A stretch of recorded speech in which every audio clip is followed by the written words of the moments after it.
Benvenuti su Voce Strumento Interiore, siamo al capitolo 5, capitolo degli esercizi, e siamo arrivati a esercizi per la risonanza. Sono ancora accomunati due mondi, il mondo della voce parlata e il mondo della voce cantata. Il capitolo 6 sarà quello della voce cantata, per adesso le due cose sono accomunate, perché quando si tratta di frequenze la cosa riguarda anche chi vive di voce di professione. Quindi perché è stato fatto ad esempio l'esempio della doppiatrice di Marge Simpson? Se ricordate lo schema grafico che è stato fatto prima, avete visto che la voce umana, quindi man mano per i cantanti, man mano che noi saliamo, la voce prima si sposta verso il sob, poi un po' più su orofaringe faringe verso il quack e poi finalmente gira il registro di testa col cry. Andiamo quindi a specificare un po' meglio la cosa. L'altro giorno stavo guardando un documentario che parla di matematica e di quanto questa sia presente nella musica. La persona in questione nel documentario diceva che se io suono un Do centrale sulla tastiera avrò una forma d'onda di questo tipo. Ok, il Do centrale immaginate che abbia una forma d'onda di questo tipo. Se io suono un Do un'ottava sopra, la forma d'onda del Do superiore in realtà è esattamente come questa, ma è doppia. Quindi all'interno di una forma d'onda di un Do centrale ci stanno due picchi di forma d'onda del Do suonato l'ottava sopra. Dovete immaginare quindi che per la vostra voce, essendo essa uno strumento e una frequenza, sia esattamente la stessa cosa. Questo vale per la voce parlata, quando io voglio parlare con questo tono, l'uscita del suono sarà dalla bocca, ma quando io voglio alzare la voce io devo girare il suono in testa. Quando io giro il suono in testa, quindi in pratica che cosa faccio? Io vado a modificare le frequenze della mia voce. Non ci deve essere sforzo, perché nel momento in cui io mi sforzo subentrano tensioni muscolari, la nostra laringe che deve muoversi, alzarsi, abbassarsi, modificare il proprio diametro, voi con l'attivazione di muscoli che vivono intorno a lei ne bloccate il movimento e non riuscirete mai a ottenere questo risultato se ogni volta che pensate una nota alta la pensate fuori da voi. Quindi durante il corso di TVS The Vocal Studio che ho seguito negli ultimi anni, Robert Lunt diceva esattamente questo. In una tastiera voi potete vedere come si muovono i suoni dalla più bassa al Do centrale alla nota più alta, però questa distanza che vedete tra i tasti non dovete trasformarla in una verticalità, perché se voi pensate che un suono quindi lassù al fondo della tastiera in alto sia per voi all'altezza del soffitto, voi per raggiungerlo modificherete la vostra postura, perderete l'Alexander e tutte le tecniche, le posture che avete visto che dovete usare. Quindi non immaginate un suono alto nella tastiera come un suono che si trova in alto sopra il soffitto verso la parete di fronte a voi, perché altrimenti vi protenderete, vi irrigiderete per raggiungerlo.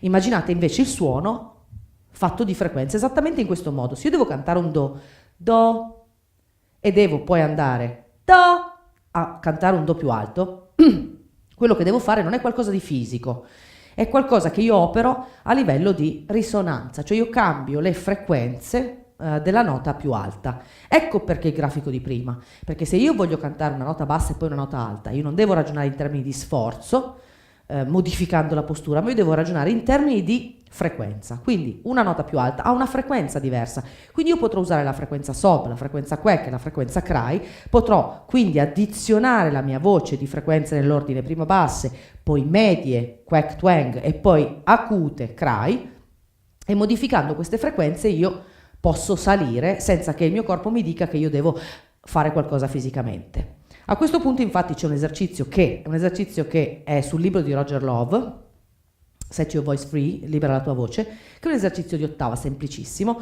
procede di terza, terza e poi arriva al Do un'ottava sopra, e questo esercizio antepone alle vocali la consonante G. Questa consonante G è una consonante molto utile perché non è la G di gelato, bensì la G di gatto, e io infatti per dire gatto ho attivato il mio sorriso nascosto. Quando io sorrido la laringe slitta posteriormente, le corde vengono addotte maggiormente perché la laringe si piega, si alza dietro, e quindi le corde che sono ancorate in orizzontale, quando la parte superiore della laringe sale, vengono ovviamente distanziate, tese e leggermente addotte. Quindi c'è già una buona adduzione di partenza se noi anteponiamo una consonante G al vocalizzo. Andiamo a vedere questo vocalizzo di Roger Love e lo mettiamo a crossover con il metodo TVS di Robert Lunt, che parla di cambi vocalici. Allora, innanzitutto se io procedo dallo speech al sob, come sentite le vocali cambiano, quindi una A, O diventerà un po' più O se io la sposto in sob, una E, diventerà più A se io la sposto in sob. Ora abbiamo citato soltanto le vocali posteriori, perché vedremo che le I e le U sono un pochino più difficili a livello fonetico. Però prendiamo per esempio una A, diventa una O se la porto indietro verso il palato molle in sob. Una diventa più A, o una E molto larga se io la porto in sob. E abbiamo anche una O, diventa una A. Quindi la A e la O sono intercambiabili, la O diventa un po' più A e la A diventa un po' più O, la E diventa una A. E sto cominciando a fare una parte di quel percorso che avete visto, quindi sapete che la voce prima retrocede nel palato molle, si sposta in orofaringe, faringe, diventa un quack twang, con frequenza a questa altezza, quack posteriore, twang anteriore, e poi ribalta in registro di testa quando arriva in cima.